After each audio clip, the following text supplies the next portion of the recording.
¿Verdad? Y David ya está conectado con nosotros. ¿Cómo estás? Bienvenido a La Voz de los que Sobran. Hola, muchas gracias por la invitación. De nada, pues. Eh, Partamos con los temas que tienen que ver con la contingencia. Pues, ¿qué le pasó ayer? ¿No se aprobó el quinto retiro? ¿El retiro tampoco agotado del gobierno? ¿Esperabas tú que eso pasara o querías que hubiese retiro? ¿Cuál es tu posición con respecto del tema, David? Eh, lo que pasa es que es difícil de repente hablar Te puse entre la con espada y las la pared, posiciones dices tú. porque, claro, entramos poniéndome con entre la espada y la Claro. pared, pero no, está bien, está bien. Mira, nosotros, más allá del tema de los retiros, que si uno está de acuerdo o no está de acuerdo, entendemos que hoy día hay una necesidad muy imperante de la gente. Entonces, hoy día lo que se está haciendo es un poco también legislar con las necesidades. Ahora, hay una opinión, hay una opinión que es medio transversal, que efectivamente hoy día hay una necesidad imperante, pero que tenemos que ver bien cómo cubrimos esa necesidad. El Perfecto. retiro podría haber sido una salida, pero no es una política permanente.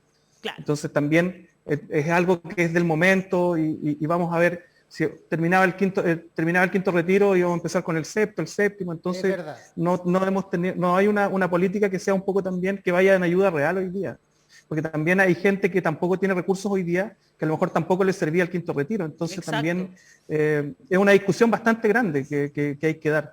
Claro. Tocó el punto Y central por eso me gusta que acá, la CUT sea parte de las discusiones. obvio, y mucho ¿No es más cierto? participativa porque Exacto. lo decíamos en la conversación con los diputados. Los problemas que tienen hoy día los chilenos en la actualidad, conflictuados, tienen más que ver con la estructura que con la coyuntura. Porque siempre va a haber una coyuntura compleja, hemos vivido crisis asiática, hemos vivido crisis interna, bueno, todo lo que hemos vivido en los últimos 30 años que generan problemas. Y los problemas tienen una raíz estructural. Entonces, pensar siempre en soluciones coyunturales a los problemas estructurales no es un buen camino. Y ahí coincides tú con David. Totalmente. David, que hoy día se presenta acá en La Voz de los que Sobran como el nuevo presidente de la CUT. Cuéntanos algo sobre ti, David, trabajador. ¿Dónde trabajas? Perteneces al Partido Socialista, entiendo. Sí, mira, yo soy trabajador de una transnacional que se llama Unilever. Unilever La conozco. Chile, que es... Ya, Trabajé cuando bueno, era una Unilever... niña como promotora de Unilever. Sí. Ah, Yo me lavo el pelo con Unilever, las manos, lavo la loza, en realidad. Sí, me encremo con Unilever, sí, todo. bueno, yo no soy profesional, yo tengo un oficio que es, yo soy reponedor de supermercado, ese es mi oficio. No, he Perfecto. tratado de estudiar, pero ustedes saben que a uno No de es repente se fácil. le ocurre tener familia y los Cuesta más. sueldos de repente no alcanzan, así Sí. que alcancé a estudiar recursos humanos algún tiempo, pero hasta ahí también por temas familiares al final no pude seguir, pero yo soy trabajador, trabajo desde los 17 años, soy del sector comercio, he trabajado en distintas empresas, eh, pero siempre lo mismo, en supermercado. Entonces conozco bastante bien cómo son las dinámicas hoy día también del comercio y del sector, del sector comercio. Entonces, conozco las deficiencias también y hoy día también cómo también se juega un poco con el tema de los precios. De ahí, Eso, yo justo creo que quería ahí entrar hay que ahí. dar una discusión. Está súper interesante lo que estás contando, David. Qué interesante que lleves tanto tiempo trabajando en supermercados, porque es un mundo, creo yo, que uno como que ve desde fuera, pero desconoce bastante. El fin de semana salió un estudio de CIPER, que es un reportaje, ¿verdad?, que estuvimos conversando adelante, donde se hablaba de cómo, claro, los precios suben, digamos, se abaratan costos, comillas, ¿no es cierto?, en los supermercados, despidiendo cajeras, cajeros y otras personas, ¿no es cierto?, automatizando el mismo supermercado, digamos, en los procesos, pero eso no se nota en la plata que pagamos los clientes y las clientas. Entonces, ¿cómo ves tú esto del aumento de los precios? Hubo un rato que no veíamos ni aceite en los estantes y de repente reaparecieron y muchísimo más caros. Eh, ¿Cómo se ve desde el lado del trabajo, digamos? De quienes son Mira, trabajadores del supermercado. sí, mira, lo que pasa es que ahí el estudio de CIPER también mostraba una realidad que que es el alto endeudamiento también de las familias, porque han tenido un crecimiento explosivo las tarjetas vinculadas a los supermercados, que te vinculan un descuento particular un día para que compres en otra fecha, la carne en un día, en los abarrotes en otro, el lunes tenía un descuento adicional, pero que al final a la larga lo que se ha ido generando también es un aprovechamiento. Mira, yo contarte un poco cómo funciona a lo mejor el tema del supermercado. El supermercado en sí no es nada del supermercado, todo es una empresa distinta. Antiguamente se hablaba mucho del tema del multiroot. Lo único que era básicamente del root eran los trabajadores. Hoy día ya no existe esa estructura vertical, o sea, horizontal, ya un poco más vertical, donde hoy día también el multiroot ha ayudado bastante. Un caso ejemplar es el tema de Walmart. Claro. Pero las empresas proveedoras pagan todo para estar en el supermercado, pagan para incorporar un producto, pagan por la distribución del producto, pagan muchas veces por la reposición del producto. Entonces también ahí hay un tema que es bastante fuerte también hacia los proveedores. Pero también aquí hay un tema de consumo interno. Entonces, los supermercados no compran los productos o no negocian los productos mes a mes o semana a semana. Las negociaciones de los supermercados con los proveedores son anuales. Entonces también se negocian precios, se negocian promociones y a través de esto también negocian volúmenes de compra. Entonces ahí es donde una de las cosas que uno se sorprende cuando se habla mucho del tema del IPC, que hablaban también que es un impuesto a los más pobres, más que nada el tema de la inflación. Efectivamente tú te sorprendes cuando dices, no sé, mira, subió el IPC un 10%, pero el aceite subió un 110% de precio. O sea, un aceite chef que tú lo comprabas máximo en 2.190 pesos, Claro. hoy día está a 4.590 o 4.990. Y también ahí ha habido un impacto bastante fuerte y un aprovechamiento también, digámoslo, de parte también del gran comercio. Porque aquí el gran comercio, yo te hablo, hay 3 cadenas principales de supermercados. O sea, estamos hablando de Cencosud, Walmart, SMU y Totus, que es a través de la familia Sayet Falabella. Claro. Entonces, que concentran básicamente el mercado. Y el mercado también, hay una concentración del mercado en los mismos proveedores. Si tú ves en la línea, me voy a enfocar un poco en los aceites, que es lo más que se está planteando hoy día. Claro. En la línea de los aceites, en los supermercados tú encuentras máximo 5 marcas, pero hay 2 marcas que son del mismo proveedor que es Watt, entonces que es Chef y Belmont. Entonces, claro, efectivamente la concentración, tampoco hay mucha, este tema de la libre competencia tampoco es tan libre. Exacto. Ahí imagínate, en el muy fondo. poco libre. Bien poco libre. Sí, todo esto está planificado. Estos son monopolios y entonces sí hay un elemento de colusión. Como dijo Rodrigo en algún momento, el tema que hay que distinguir es entre lo coyuntural y lo estructural. Los altos precios en general son porque los supermercados no enfrentan mucha competencia acá. Si uno va a países donde hay alta competencia entre supermercados distintos, donde no se coluden, los precios son bastante más bajos en general. Pero lo que ocurre cuando uno tiene una explosión en precios por cosas distintas como la guerra en Ucrania, eso genera un efecto coyuntural adicional entonces a la muy alicaída y desesperada situación de las familias chilenas. Se añade una situación aún peor, que es bien dura la situación. Entonces hay muchas familias chilenas que están con esa tremenda preocupación. Como presidente de la CUT, ¿cómo ves las posibilidades de ir respondiendo a esto? Porque una cosa es ir negociando el salario mínimo, pero igual más allá de esto, hay muchas personas que ganan arriba del salario mínimo que igual están en la miseria, o cerca de la miseria. Y esas personas, una muy pequeña parte de ellos, pueden negociar colectivamente porque este país es súper antisindical. ¿Ves con buenos ojos a la apertura de este gobierno a ir ayudando a la mayor sindicalización? Mira, solamente para terminar el tema del supermercado que tú lo tocaste, que es el tema de la guerra.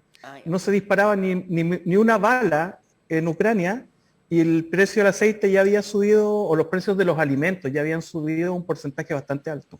Sí, entonces también ahí la dependencia que tenemos económica de los tratados de libre comercio, la dependencia que tenemos de afuera, es muy grande también en Chile. Y eso también hay un aprovechamiento también de los grandes consorcios. Y con esto sí que quiero cerrar ese tema, porque mira, las grandes cadenas, yo te nombré que habían 4, pero tú dices hay más supermercados, pero claro, Walmart tiene Acuent, tienen distintos formatos, claro, son multiformatos. A los mismos. Claro, en el fondo Claro, los entonces al actores final son los mismos. y Son los también- mismos disfrazados nomás. Claro, y también sumemos las tiendas de oportunidad, por cierto, que también están actuando como supermercado y generalmente con los precios muy altos. Sí, mira, ya, y para volver al tema, nosotros creemos que una de las formas de hacer distribución de la riqueza de las empresas hoy día es la negociación colectiva. Negociación colectiva que obviamente está bien mermada en este país, que hablan de muchas libertades, pero al final las libertades no son tan así. Entonces hoy día creemos que podemos generar, a través también de la convención, hay distintas materias en torno al trabajo, y también sobre todo la negociación colectiva, tanto ramal como sectorial, también del sector público. Entonces también ahí nosotros hemos apuntado que vemos con esperanza, más que con buenos ojos. También tenemos aquí harta esperanza de poder generar cambios. Y en torno al tema del salario mínimo, el salario mínimo efectivamente, a mí me preguntaban de repente, me decían, pero el salario mínimo, no todo el mundo, claro, efectivamente como tú lo planteas, no lo gana toda la gente, pero el salario mínimo sí incide en los sueldos bases de muchas personas y también en el tema de la gratificación. Entonces, de una u otra manera, también va incidiendo en una escala hacia arriba, no hacia abajo. Entonces, tengamos en cuenta que el salario mínimo nos coloca un piso mínimo de lo que puede ganar también una persona. Entonces, el otro día conversábamos con una persona de las pymes, con un dirigente de las pymes, con Héctor Sandoval, ¿Ya? que decía, claro, juegan con la plata ajena. Sí, pero es que, dijo, y el gobierno de Piñera hizo muy bien porque fue muy consciente y subió el salario muy poco. Claro, lo subieron poco, casi nada, en una crisis que nosotros pagamos tanto con nuestros ahorros previsionales, con nuestros seguros de cesantía y también con nuestros empleos y con la carencia que tuvimos. Entonces también aquí siempre miran solamente un lado, dicen, no sé, los empresarios, que no podemos, que no tenemos los recursos y todo, pero cuando han tenido los recursos tampoco ha habido una distribución correcta de esos recursos. Entonces, tengamos en cuenta que cuando sube algún costo, los precios suben automáticamente, entonces no hay tampoco una absorción de los costos de parte de ellos, sino que los costos los traspasan directamente a los clientes, muchas empresas. Exacto, ¿no? Y yo creo que eso nosotros lo notamos, digamos, en el día a día, que somos nosotros los que terminamos pagando siempre las crisis.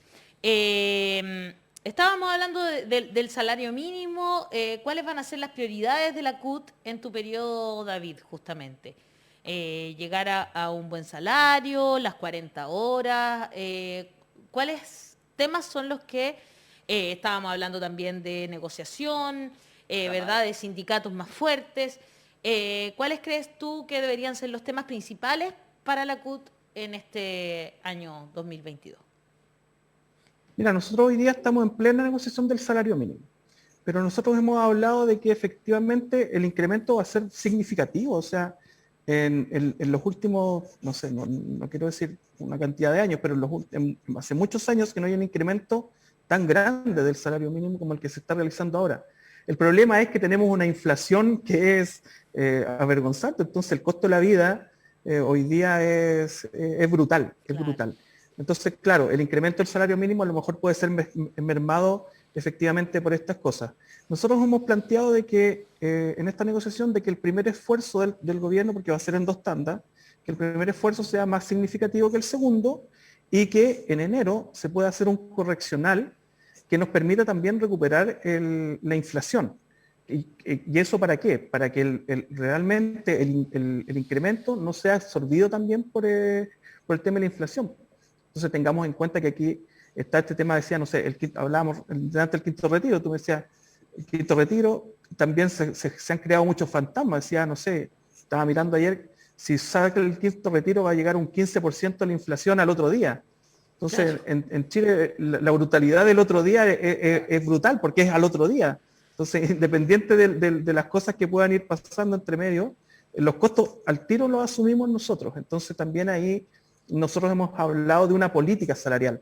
De una política salarial tripartita, donde esperamos hablar con el gobierno, con los grandes empresarios, con los pequeños empresarios también, y obviamente también representados los trabajadores. Pero ahí, Entonces, David, a través de eso... perdón que me Sí, interrumpa, perdón. porque yo creo que acá tenemos que hablar con sinceridad. Y la sinceridad Sí. también tiene que tocar a las estadísticas. Hay una encuesta que hace la Universidad Católica de Valparaíso, me parece que con longitudinal, que aparece hoy día, y que habla, por ejemplo, de que se recuperó el pleno empleo perdido en pandemia. E incluso más, dice, hoy día hay más trabajos que los que había antes de la pandemia. Y todos sabemos de que eso puede ser real en un ítem, que la gente sale a trabajar. La cantidad Pero de es falso trabajo. en otro. Claro. La precariedad del trabajo, los bajos sueldos, Exactamente. la inseguridad social. Entonces, yo te puedo decir, te pongo mi caso, que no es para colocarlo acá como ejemplo de nada, porque yo me siento un privilegiado. Yo tenía ingresos, trabajo y seguridad social antes de la pandemia, y ahora tengo trabajo, pero no tengo ni seguridad social ni los mismos ingresos. Es que eso es lo que pasa. Es que eso es lo que pasa, porque mira, Rodrigo, eso es lo que pasa, porque mira, efectivamente el empleo se ha recuperado. En pandemia lo que se perdió fue empleo de calidad. Exacto. Se perdió Y eso no lo ve en la y lo que encuesta. claro, y lo que se está recuperando es empleo precario. Por eso es importante hoy día también tener un salario mínimo que coloca un piso mínimo.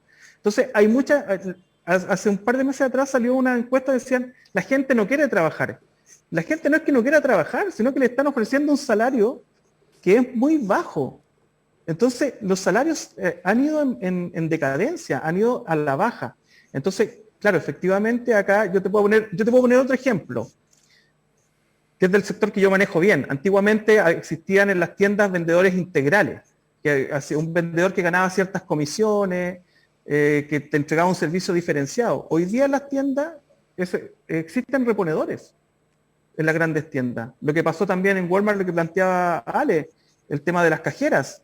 O sea, las cajeras que tenían un incremento que era un nexo, que era el tema de incentivo de ventas, hoy día las están transformando en básicamente reponedoras multifunción que tienen que hacer básicamente de todo. Sí. Este es el tema del operador de tienda.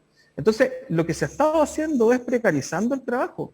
Los salarios han ido a la baja, no han ido al alza. Porque aquí también hay un tema, muchas veces el tema de las encuestas. Yo te voy a decir, nosotros acá, nosotros dos, Rodrigo, tenemos una galleta. Y yo me como tenemos 2 galletas para los dos. Claro. Y yo me como las 2 galletas. En promedio, cada uno se come una galleta. Una galleta, Claro. claro. Poema Nicanor Parra, y es verdad. Nicanor Sí. Parra, sí, claro. Claro, qué grande. Tenemos hartos comentarios, Claro. por supuesto, David. Mira, te voy a leer algunos comentarios. Dice en Facebook, Cristian Leiva dice, fui a comprar aceite para mi almacén y la marca Conejo, que era el más barato, costaba 3.100. ¡Conejo, po! No la conoce nadie, dice. Andrea Fernández Carrasco dice, un gran abrazo a David Acuña. Nunca sienta pena de decir que su oficio es reponedor. Conozco en carne No, no propia siento. lo mal visto que es tener un oficio y que nadie te reconozca. Mi suerte es distinta. Salí del país en estas tierras, comencé como cleaner y ahora estoy en management. No es usted, amigo, es el país el que no lo aprecia. Es verdad. Qué buen Gran comentario el de Me Andrea, gustó me mucho ese encantó. comentario. Me Esta es la encantó. sabiduría que tenemos una audiencia que de verdad reflexiona y que dice cosas bien Muy interesante, profundas. no, Eso es muy lindo. interesante. Y Teo Calfucura le hace una pregunta, dice, pregunta para el invitado, señor David Acuña, nuevo presidente de la CUT, ¿cómo planea relacionarse con el actual ministro de Hacienda, Mario Marcel? ¿Cómo ve usted la relación de la CUT con el gobierno, finalmente? Yo creo que también esa es la pregunta, ¿no? Mira, nosotros estamos negociando, estamos conversando. Tenemos hoy día los espacios, ya que hace 4 años, o sea, los últimos 4 años no pudimos conversar nada. O sea, Entonces, Por lo menos ahora hay una puerta abierta a conversar. claro, por lo menos ahora nos reciben. Entonces, no, el gobierno yo Buenísimo. creo que ha hecho gestos. Entonces también ahí nosotros tenemos que también poner este tema de la realidad y poder llevar también la voz. Yo creo que ahí nosotros es importante. Mira, nosotros hemos hablado del tema en esta negociación del ingreso mínimo, hemos hablado también de una canasta básica protegida. También hemos hablado de reforma tributaria. Eso de la También canasta hemos hablado básica de, protegida es interesante, ¿ah? sí, hemos hablado también del tema del seguro de cesantía, del fortalecimiento del seguro de cesantía. Entonces hemos hablado de distintos temas que hoy día también nos permiten ir generando políticas. Yo te quiero adelantar también que hemos hablado con el ministro de Economía de poder tener una reunión tanto con el CERNAT como con la Fiscalía Nacional Económica para también buscar la posibilidad de generar algún tipo de observatorio de precios y ver cómo también se pueden gatillar fiscalizaciones más de una mejor manera también ante estas altas tasas.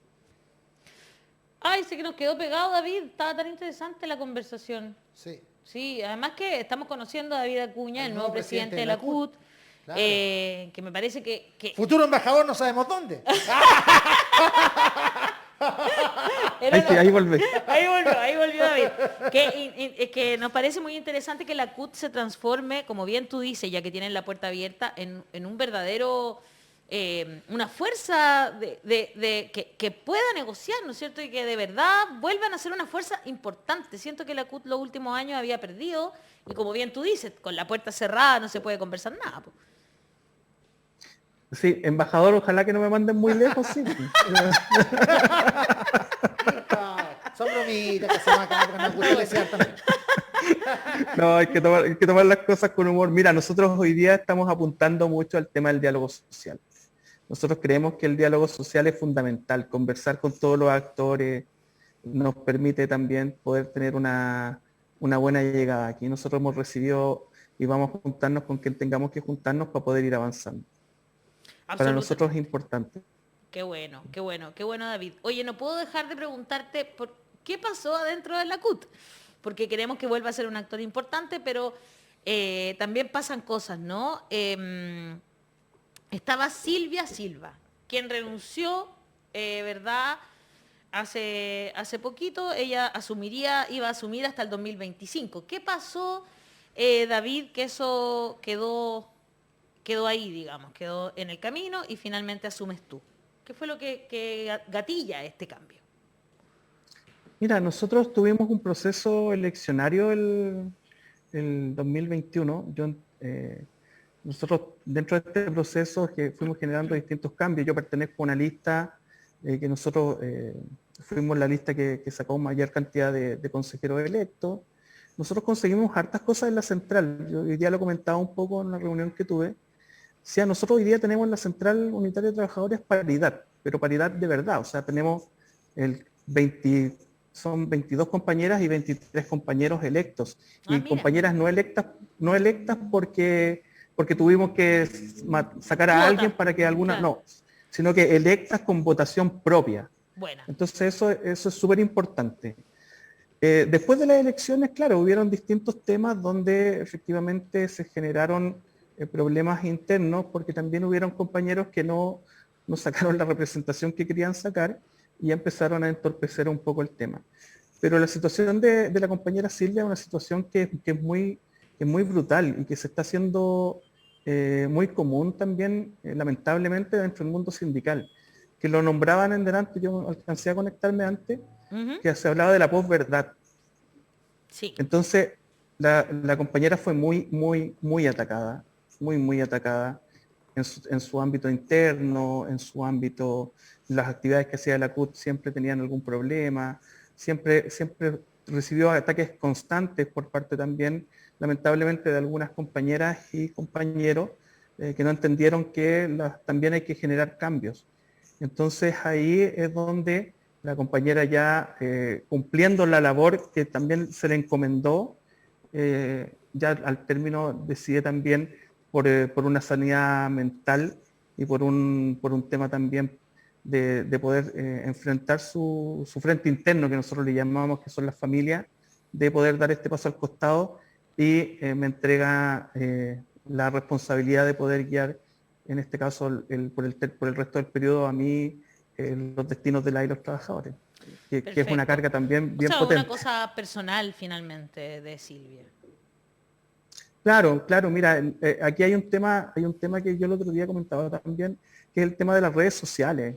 Aquí se ataca mucho a las personas, sobre todo a las compañeras, por redes sociales, y escondido detrás de perfiles falsos. Sí. Atrás, el Twitter es muy salvaje. Horrible. A Bárbara también le escribían unas barbaridades enormes. las atacaban también en la calle muchas veces, entonces eso también se invisibiliza. Es verdad. Y lamentablemente pasamos a normalizar ciertas actitudes porque decimos, no, si va a pasar, si no importa. Entonces, eso también es una preocupación que yo creo Ya. que nosotros también tenemos que en algún momento verdad. poder discutir. Es No, verdad, la muy violencia bien. de las redes es brutal a veces, ¿eh? Y hay No, que combatirla de alguna manera. Pero a ti te veo con templanza, con fortaleza, con energía para Es ir que adelante. yo ahí quiero hacer un hincapié que me parece que viene muy al caso con lo que está diciendo David. Súper de acuerdo contigo. Y con las mujeres, las redes sociales son muchísimo más brutales. Con las mujeres que son personas públicas, Peor todavía. el doble de brutales. Y con las que, o sea, de verdad que yo a veces normalizo ciertas situaciones, porque si no, de verdad no podría vivir así como tranquila, porque me pondría a llorar acá. Que me ha pasado O sea, aquí, que en el estudio, por hay eso que lo digo. hay que tener en el fondo el cuero duro, pero no siempre, a ver, no es una obligación tener el cuero duro. ¿Me entiendes o no? A eso iba, porque está bien que lo ponga David como un punto, porque uno no tiene por qué en realidad normalizar situaciones que no tienen por qué ser normales. La gente no tiene por qué estar tratando de esa forma a las mujeres, que es mucho más que a los hombres, porque se meten con nuestro físico, con nuestra vida personal, con nuestras familias, y eso es complejo. Y es difícil de vivir. De hecho, por eso yo también trato de respetar mucho a mis hijos, que les carga salir en las redes sociales mías, porque por razones obvias. No es fácil, digamos. Oye, ha sido un agrado conversar contigo esta mañana, David, conocerte un poquito más. Y esperamos que la CUT de verdad sea un actor relevante en estos años, porque necesitamos trabajadores, trabajadoras, sindicatos fuertes para poder lograr esos cambios que queremos para nuestro país. No, Ale, Rodrigo, me cuesta pronunciar el nombre del compañero, Hassan. estaba mirando ayer. Hassan. Hassan. No, muchas gracias. Yo me habían invitado, pero no había podido también participar y esta vez que hice lo imposible por poder estar con ustedes y poder también agradecer este espacio y que también estos espacios que nos sirven para conversar y dialogar. Nosotros hoy día queremos plantear esto, de poder conversar, de decirnos las cosas. Es interesante cuando podemos decirnos las cosas. Tal cual. Un abrazo grande, David, y muchas gracias por estar